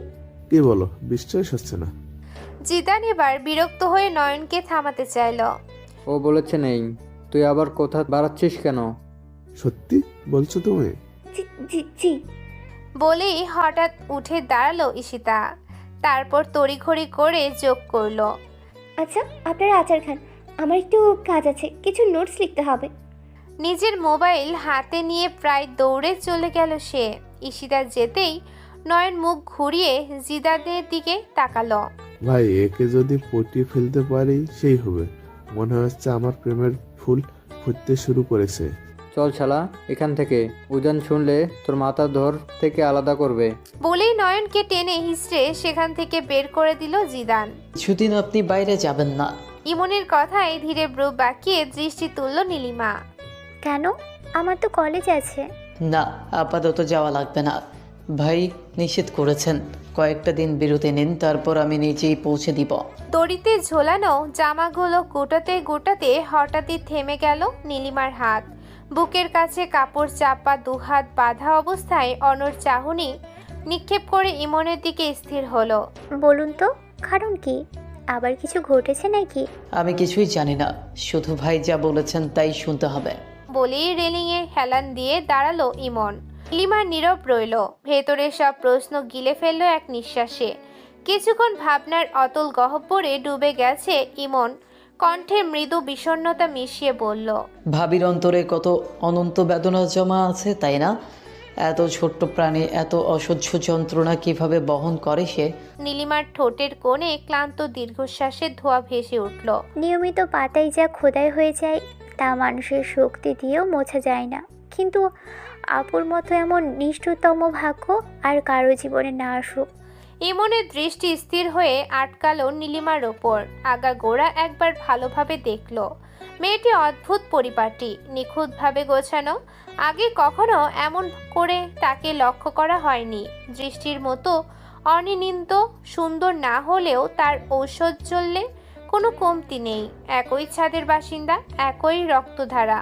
সৌন্দর্য যেন উত্তরাধিকার সূত্রে উতলে উঠেছে তার অস্তিত্বে। কিছুক্ষণ নীরব দৃষ্টিপাতের পর ইমন চোখ ফিরিয়ে নিল। এই সৌন্দর্যে দীর্ঘক্ষণ স্থির থাকা অঘোষিত পাপ। নিজের চাহনিকে শাসন করে সে ঘুরে দাঁড়ালো রক্তিম আকাশের দিকে। বিকেলের প্রান্ত রেখা পেরিয়ে গিয়েছে, সূর্য আকাশ জ্বলে উঠেছে লাল আভায়। নীলিমা কাপড়গুলো গুছিয়ে তুলে নিল একবার আর চোখে ইমনের দিকে চেয়ে দেখলো, তারপর কোনো শব্দ না করে নীরবে পা বাড়ালো। কিন্তু কিছু দূর গিয়েই পা থামালো নীলিমা। কানে ভেসে এলো এক ঝাঁক সুরের মৃদু তরঙ্গ। কোথায় পাবো বল? কোনখানে তুই? আকাশের দিকে মুখ তুলে অসংলগ্ন সুরে গুনগুন করছিল ইমন। সুর ভাঙা, তবুও শব্দগুলো মনের গভীর তম স্তর থেকে উঠে আসছে। নীলিমা ধীরে পিছন ফিরল। দূর দৃষ্টিতে আকাশে ডুবে থাকা ইমনের পিঠের রেখা চোখে পড়ল তার। কোথায় তোর দেশ? আজ যাবই। মঙ্গল গ্রহে তার দেশ, যাওয়ার ভাড়া আছে? ফিসফিস করে নিজে কথাটা বলে ঠোঁটের কোণে ক্ষীণ হাসি ফুটিয়ে নীলিমা মাথা নেড়ে নিল। তবে ইমনের কান অবধি পৌঁছালো না তো। এরপর অদৃশ্য এক গোপন ভাবনায় আচ্ছন্ন হয়ে এক রাশ অগোছালো অনুভূতি নিয়ে ধীর পায়ে চলে গেল পথের আধারে। আমার মেয়েটাকে ছেড়ে দাও তোমরা, ওর এত বড় সর্বনাশ করো না, দয়া করো। অন্ধকারের বুকে এক অপরিচিত কণ্ঠ ফোপাতে ফোপাতে মৃত্যু বর্ষার সুর তুলছে। দূরের প্রান্ত থেকে আধো চেতন অগ্নিশূন্য চাহনিতে দৃষ্টি তাকিয়ে রইল সেদিকে। শরীর শুষ্ক খলসে পরিণত, রক্ত প্রবাহে অবশতার হিমঝড় বয়ে চলেছে। মাথার ভেতর কুয়াশার পাহাড়। কোনো নেশা জাতীয় কিছু তার অগ্রপ্রত্যঙ্গকে গ্রাস করেছে। পলক শূন্য দৃষ্টি সামান্য জোর সঞ্চয় করে ওঠার চেষ্টা করল, কিন্তু খড়ের গাধার উপর ভর দিতে হাত তুলল খড়ের গভীরতায়। ভারসাম্য হারিয়ে পুনরায় ধসে পড়ল সে। মেয়েটা জেগে উঠেছে। কেউ একজন কর্কশ গলায় ঘোষণা দিল। সাথে সাথে এক অবয়ব সামনে এসে উবু হয়ে দেখল রমণীকে।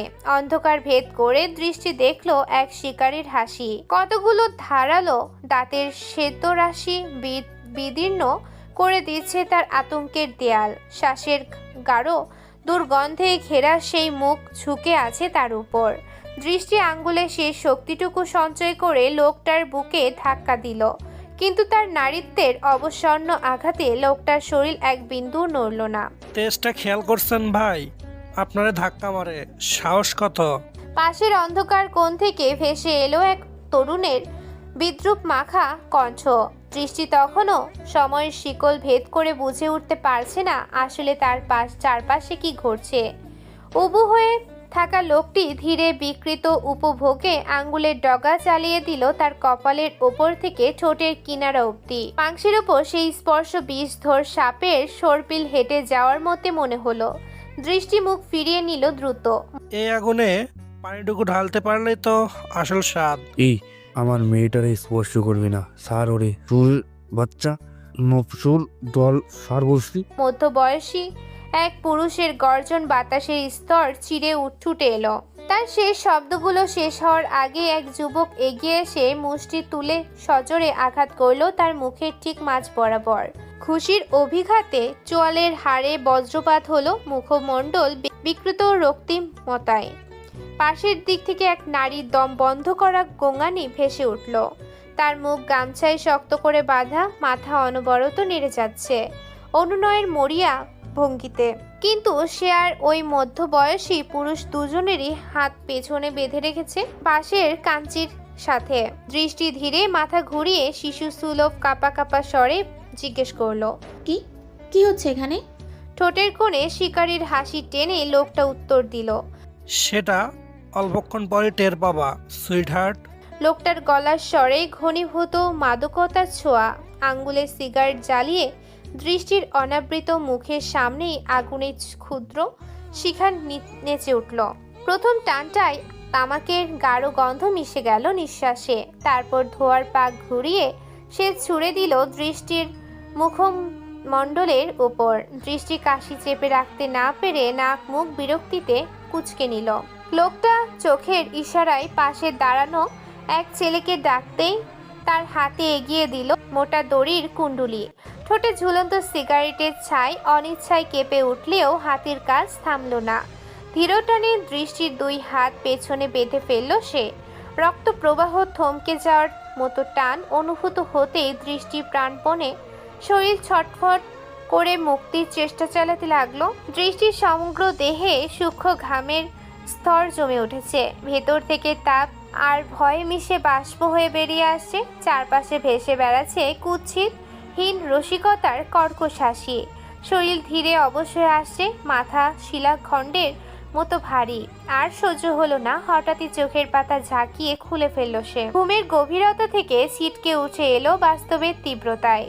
সারা শরীর ভিজে গেছে, ঘামে জমে গেছে, গায়ে সেটে থাকা পাতলা কাপড়ও ভিজে গিয়েছে খানিক। দৃষ্টি উন্মাদের মতো নিজের শরীর টিপে টিপে দেখছে।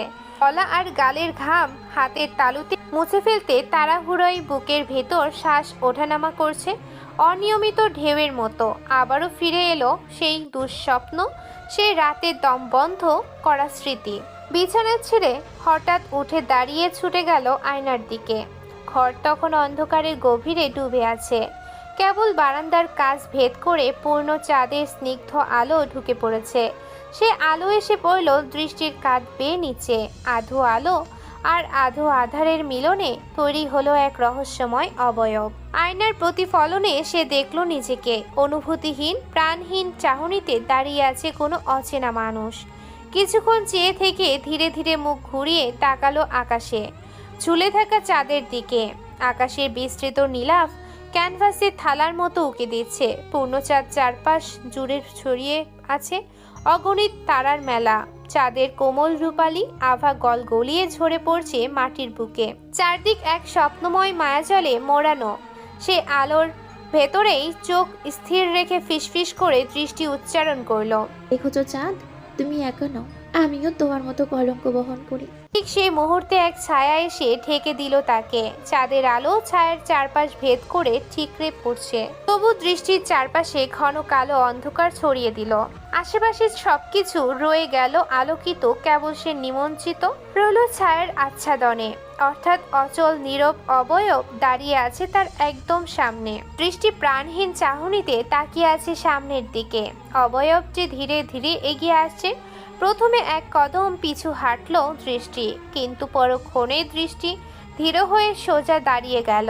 ছায়াটি তার পাশে এসে থামাতেই চাঁদের আলো আবারও ফুরে এসে ভরে দিল দৃষ্টির সমগ্র দেহ। যেন কিছুক্ষণ আগের অন্ধকার কেবল তার জন্যই এক ক্ষণিক পরীক্ষা ছিল। কখন উঠলেন? মৃদুস্বরে প্রশ্নটা ছুড়ে দিল সাইফ। দৃষ্টি করে জবাব দিল না। এগিয়ে গেল বারান্দার দিকে। রেলিংয়ের কাছে গিয়ে অলস ভঙ্গিতে ঝুলে থাকা লম্বা চুল আঙ্গুলে পাকিয়ে আলগোছে খোপা বাঁধল। সাইফ নীরবে এসে দাঁড়ালো তার গা ঘেঁষে ঠিক পাশে। আমার কোনো দুঃস্বপ্ন দেখেননি তো? দৃষ্টি ঠোঁটের কোণে ব্যঙ্গের রেখা টেনে বলল, আমার জীবনটাই তো এক দুঃস্বপ্নে বন্ধি, নতুন করে আর দেখার মতো কিবা বাকি আছে। পাশ থেকে এক দীর্ঘশ্বাসের নীরব কম্পন ভেসে এলো। দৃষ্টি অনুভব করলো তা, কিন্তু মুখ ফেরালো না। দৃষ্টি ভেসে গেল দূরের অস্পষ্টতায়, যেখানে আকাশের গাঢ় নীল আর চাঁদের ফিকে আলো মিলেমিশে এক অনন্ত প্রশ্নের জন্ম দিয়েছে। আচ্ছা ইস্তিয়াত ভাই, আপনি আমাকে কেন ভালোবাসেন বলবেন? আমার মতন একজনকে ভালোবাসার কোনো কারণ তো আমি খুঁজে পাচ্ছি না। হালকা এক হাসি ছড়িয়ে দিল সাইফের ঠোঁট। সে হাসির মৃদু শব্দ তরঙ্গ এসে পৌঁছালো দৃষ্টির কানে, অথচ হাসির উপাদানটি সে খুঁজে পেল না। সত্যি কি হাসার মতো কিছু ছিল? রমণী তা বোঝেনি। আমি আপনাকে কোনো কারণ ছাড়াই ভালোবাসি। এবার দৃষ্টির ঠোঁটেও ফুটে উঠল ক্ষীণ হাসি। তবে কি সত্যিই তাকে ভালোবাসার জন্য কোনো নির্দিষ্ট কারণ নেই, নাকি সে আসলেই ভালোবাসা পাওয়ার উপযুক্ত নয়? এই ভাবনাই ভেসে বেড়ালো তার চোখে। সাইফ এবার ঘুরে দৃষ্টির দিকে তাকালো। ভাববেন না আপনাকে ভালোবাসার কোনো কারণ নেই, বরং আপনাকে ভালোবাসার সহস্র কারণ আছে আমার কাছে। আপনার প্রতিটি লোমকূপ পর্যন্ত আমার ভালোবাসার অংশ। এত কারণের ভিড়ে আমি বিভ্রান্ত হয়ে যাই। পাগলা ঘোড়ার মতো টকবকে ওঠে মন। তখন নিজের হৃদয়কে বোঝানোর জন্য বলি, আপনাকে আমি কারণহীন ভালোবাসি। কোনো স্বার্থের জন্য নয়, সৌন্দর্যের জন্য নয়। কলঙ্ক, দাগ, অতীত, বর্তমান কিংবা ভবিষ্যতের ঊর্ধ্বে গিয়ে আমি আপনাকে ভালোবাসি। দৃষ্টি এবার চোখ তুলল সাইফের দিকে। পলকের কিনারায় টলটল করছে জলকোনা। সামান্য দুললেই গড়িয়ে পড়বে গাল বেয়ে। সেই নোনা আভা কি সাইফের চোখে পড়া পড়ল? সে কি টের পেল কতটা দুঃখ জমে আছে এই নীরবতার আড়ালে? কিন্তু দৃষ্টির মুখ ফেরালো, সামনে তাকিয়ে রইল, বুঝতে দিল না সাইফকে। আপনি যত খুশি কেঁদে নিন, একবার কান্না থামিয়ে হেসে ফেললেই আর কখনো কাঁদতে হবে না আপনাকে। আশ্চর্য, এই মানুষটা কিভাবে সব বুঝে ফেলে? সে কি কোনো গোপন জাদুর অধিকারী, নাকি মন পড়ার ক্ষমতা রাখে? দৃষ্টি নিজেই উত্তর খুঁজে পেল না। হঠাৎ সে ভেঙে পড়ল। চোখে জমে থাকা জল টুপটুপ করে গড়িয়ে পড়ল গাল বেয়ে। শ্বাস ভাঙা কান্না মুহূর্তেই রূপ নিল ডুকরে কান্নায়। রেলিং শক্ত করে চেপে ধরে মেঝেতে বসে পড়ল দৃষ্টি। কাঁপতে কাঁপতে হাওয়ার জন্য হাঁসফাঁস করছে, তবুও সাইফ নড়ল না, ঠায় দাঁড়িয়ে রইল। দূরে কোথায় চাহনি নিবদ্ধ, কাঁদতে দিল সে দৃষ্টিকে, থামালো না একবারও। বুক ভাঙা কান্নায় নিঃশেষ হয়ে আসছে দৃষ্টি। বুকের ভেতর জ্বালা করে উঠছে অসহ্য যন্ত্রণা। সেই চিনচিনে ব্যথা হৃদযন্ত্রকে খামচে ধরেছে। এক হাত বুকের কাছে চেপে ধরে ফিসফিস করে বলে উঠল, আল্লাহ, এই যন্ত্রণার শেষ কোথায়? আমার যা সহ্য হচ্ছে না। তার ফিসফিসে উচ্চারণ সাইফের কানে গিয়ে লাগলো, আর তাতে তার চোখের কোণও ভিজে উঠল।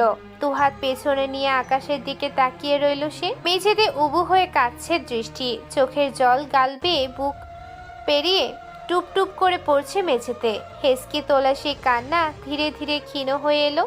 তখনই সাইফ এগিয়ে এসে বসে পড়ল দৃষ্টির পাশে। রেলিংয়ে হেলান দিয়ে চাঁদের স্নিগ্ধ আলো এক পাশে ঢেলে দিচ্ছে দুজনের উপরেই। সাইফকে পাশে বসতে দেখে দৃষ্টি ধীরে মাথা তুলল।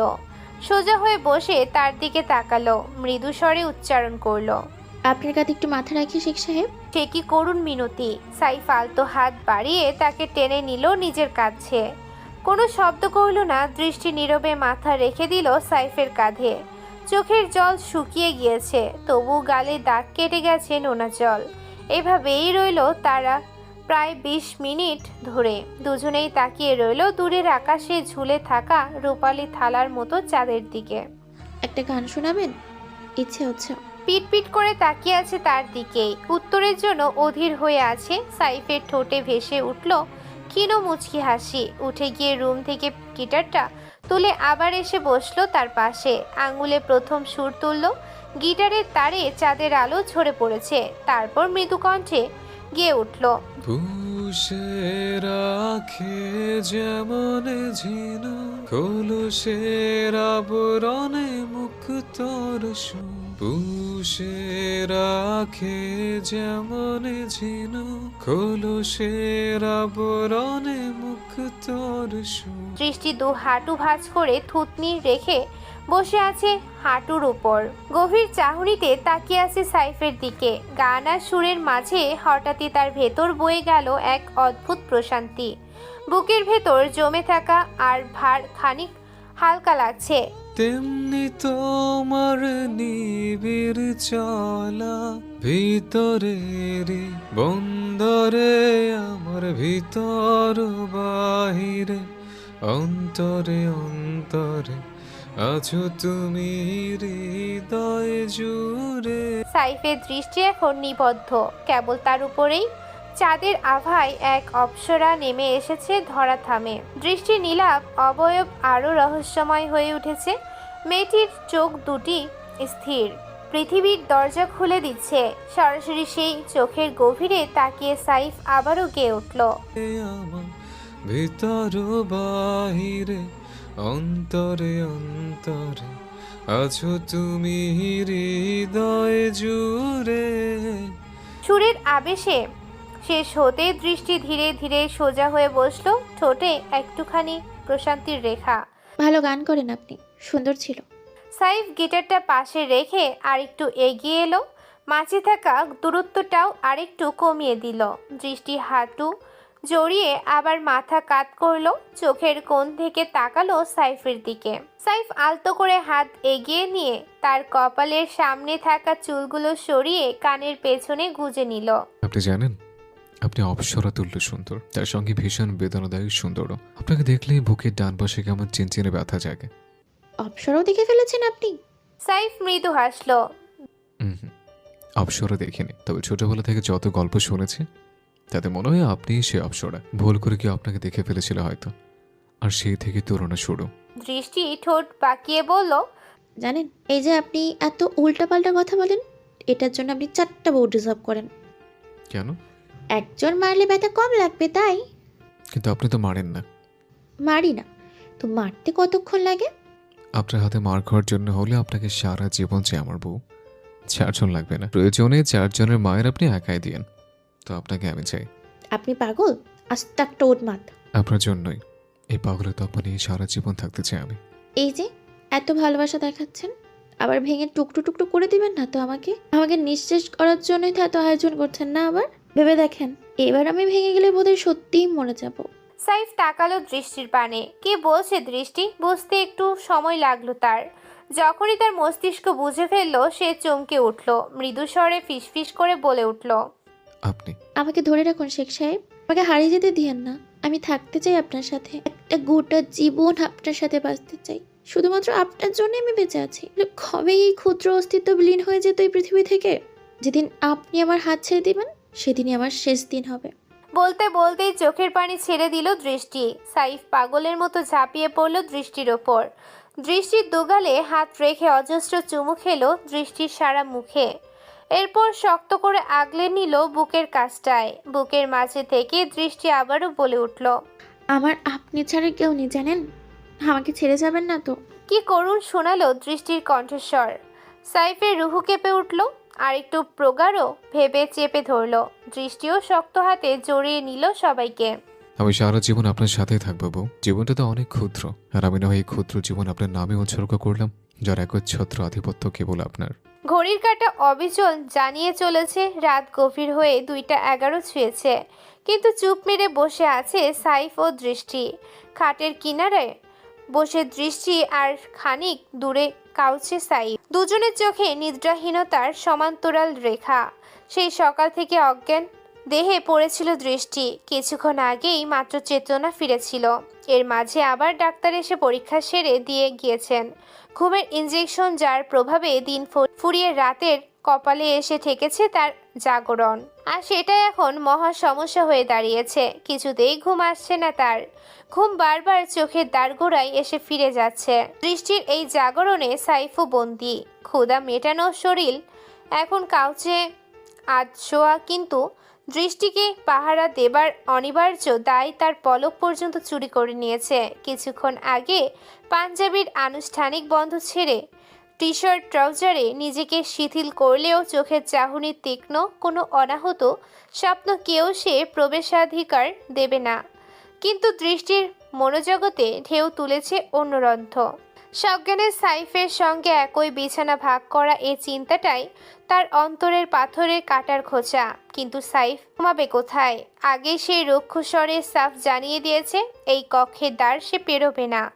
অথচ কাউচ মাত্র 2 সিটের, যেখানে এই কাঠখোট্টা মানুষটাকে রাতভর গুটিসুটি মেরে শোয়ানো মানে সরাসরি এক ধরনের দণ্ড প্রদান। শেষমেশ বহু ভাবনার গহ্বরে ঘুরে দৃষ্টি স্থির করলো খাটের এক প্রান্তে সামান্য জায়গা ছেড়ে দেবে। গলার সামান্য খাকারি দিয়ে স্বরের মধ্যে সংযম রেখে বলে উঠল, শুনুন, এইভাবে পাহাড়দাদের মতন বসে না থেকে এক পাশে শুয়ে পড়ুন। সাইফ হঠাৎই উঠে দাঁড়িয়ে সুইচে হাত ছুঁয়ে অন্ধকার নামিয়ে আনলো। এক কোণে স্বপ্নালু নরম আলো জ্বালিয়ে দিল। তারপর গটগট শব্দে পা ফেলে বিছানার দিকে এগিয়ে এসে নির্দ্বিধায় শুয়ে পড়ল। এতক্ষণ যেন এই এক বাক্যের অপেক্ষাতেই ওত পেতে ছিল সে। দৃষ্টি হতভাগ লোকটার বিন্দুমাত্র সময় নষ্টের অভ্যেস নেই। বলা শেষ, কাজ শুরু। আশ্চর্যের বিষয়, মুখে বাড়তে কোনো শব্দও করল না, বারণও করল না। লাইট তো নেমে গেছে, বসে দেখে আর কি হবে? সাইফের গলার মৃদুস্বর ভেসে আসতেই দৃষ্টি ধীরে ধীরে শুয়ে পড়ল। খাটের একেবারে প্রান্তে গিয়ে ঠেকল সে। সামান্য নড়াচড়া করতেই মেঝের শীতলতার সঙ্গে আলাপ হয়ে যাবে তার। উল্টো ঘুরে অন্তরে দোয়াদুরুদ পড়া শুরু করলো সে। ঠিক তখনই কোমরে পড়ল এক অপ্রত্যাশিত টান। সাইফ তাকে নিজের দিকে টেনে এনে বুকে ঠেসে ধরল। ঘাড়ের ওপর ভর দিল তার থুতনি। স্বর নেমে এলো নরম ফিসফিসে স্রোতে। বহুদিন শান্তির ঘুম পায়নি, আজ একটু ঘুমাতে দিন। দৃষ্টি তড়াক করে ফিরে তাকালো সাইফের দিকে। কালকেও তো? কালকে আপনি জ্বরের ঘরে অনেক জ্বালিয়েছেন। আপনার মাথায় আঘাত আমার কারণে লেগেছে, তাই না? কথাগুলো সাইফের কানে পৌঁছালো বটে, কিন্তু সে কোনো সাড়া না দিয়ে দৃষ্টির বুকে মাথা গুজে দিল। একেবারে শিশুর মতো আঁকড়ে ধরল। একদম নড়বেন না, ঘুমোতে দিন। আর হ্যাঁ, এটার জন্য কাল আপনাকে বিচারকে কাঠ করে দাঁড় করানো হবে। এখন ঘুমাই। শব্দগুলো ফেলে দিয়ে সে চোখ বুজে নিল। দৃষ্টিও নীরবে শুয়ে রইল। কিছুক্ষণের মধ্যে সাইফ গভীর ঘুমে তলিয়ে গেল। এমন শান্ত, এমন ভারী যে মনে হচ্ছিল বহু বছরের ক্লান্তি আজ এসে আশ্রয় পেয়েছে। তবে দৃষ্টির চোখে ঘুম নেই। হাতের ছোঁয়ায় সাইফের চুলে মৃদু বুলিয়ে যাচ্ছে। অন্য হাত ধীর ছন্দে বুলিয়ে দিচ্ছে তার পিঠে। অজান্তেই কোনো লুকানো মায়া ঢেলে দিচ্ছে সে। বহুদিন পর বুকের ভেতর হালকা উষ্ণতার ঢেউ উঠেছে। ঠোঁটের কোণে ফুটে আছে এক গোপন হাসি, মুখের ফ্যাকাশে রং উবে গিয়ে ভোরের প্রথম আলোয় ধোয়া সতেজতা ছড়িয়ে পড়েছে। তবুও সুখের এই ভেলায় এক অদ্ভুত চিন্তা তার মাথায়। বারান্দায় দাঁড়িয়ে থাকা অবস্থায় সে দেখেছিল কেউ বাড়ির পেছন দিকে যাচ্ছে। তখন গুরুত্ব দেয়নি, কিন্তু এখন সন্দেহের কাঁটা খোঁচাচ্ছে মগজে। এত রাতের আধারে সেখানে যাবে কে, আর কেনই বা যাবে?